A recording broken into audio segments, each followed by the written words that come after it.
What is going on, guys? Welcome back to another video. One thing I did get installed and I never filmed was these billet aluminum throttle cable adjuster. I'll leave a link down in the description from Garagistics. Today we got a full new alternator. My battery light started coming on, and that one I'm pretty sure is on its way out. Battery's in great shape.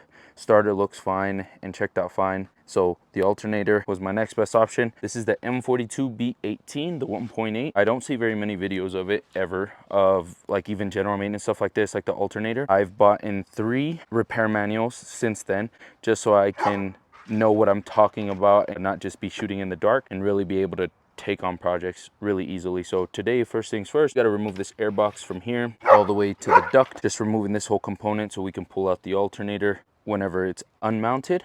And then after we remove the air box, we'll be going under the car and removing the 2 V-belts.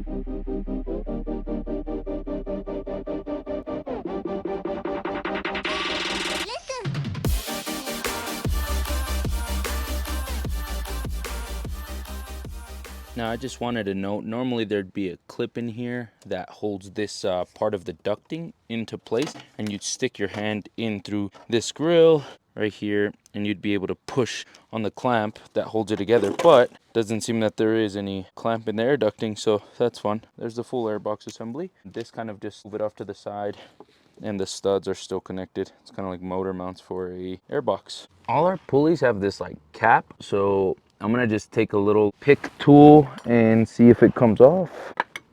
Get that part number right there, baby. BMW 64551748384.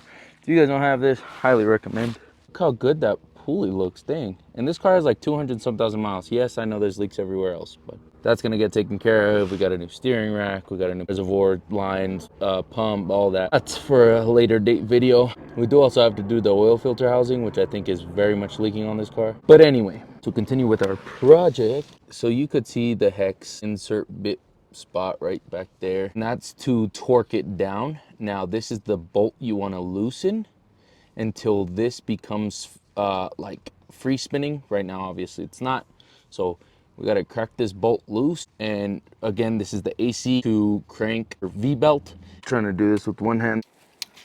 I'm pretty sure that's loose enough. As you can see, it dropped on its own. Then you can go ahead and remove that V-belt. This is obviously the smaller one. And whenever you do a serpentine belt job, you will have to do 2 different sizes of belts. And this is not in horrible condition. There's some cracking.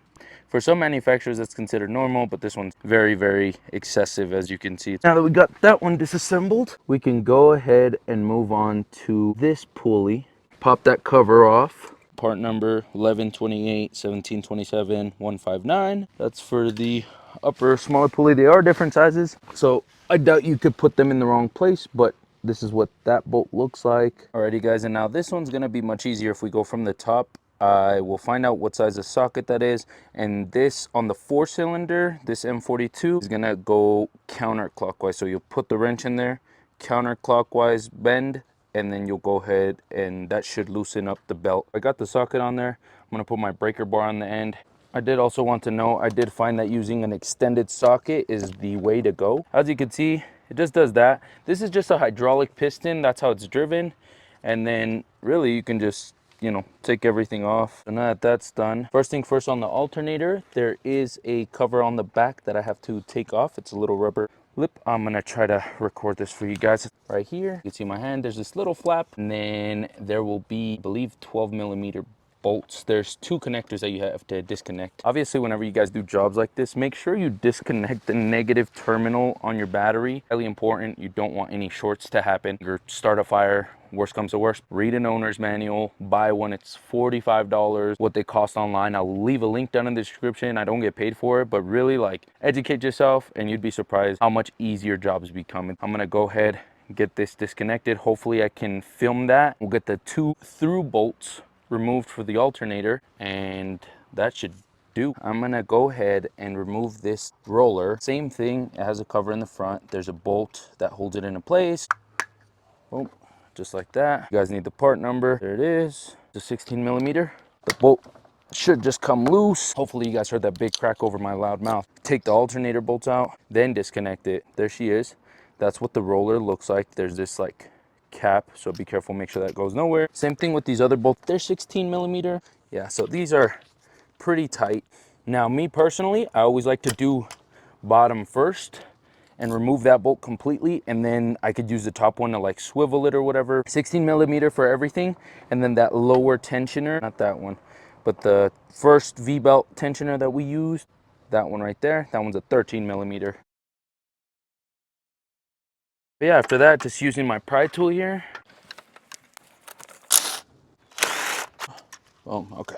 There's a power cable and a ground cable. That one's a 13 millimeter, that's a 10 millimeter bolt. Now this is a Vallejo unit. Some of these came Bosch on the M42. Make sure that it is the correct one. Of course, unexpected things happen. So that's the alternator tensioner pulley. Alrighty guys, so that tensioner I ended up ordering, it came a few days later, but for the purpose of the video, I went ahead and just threw everything back on together. Alrighty guys, please note, this bolt and that bolt don't get torqued to anything. Those just get tightened to a couple ooga-doogas. Just make sure it's snug. There's actually no torque spec in any of the repair manuals either. This roller right here, it will get torqued down to 60 Newton meters or 40 foot-pounds, whichever one you have. This one does get torqued into place. 44. And that just about does it right there. 44 foot-pounds.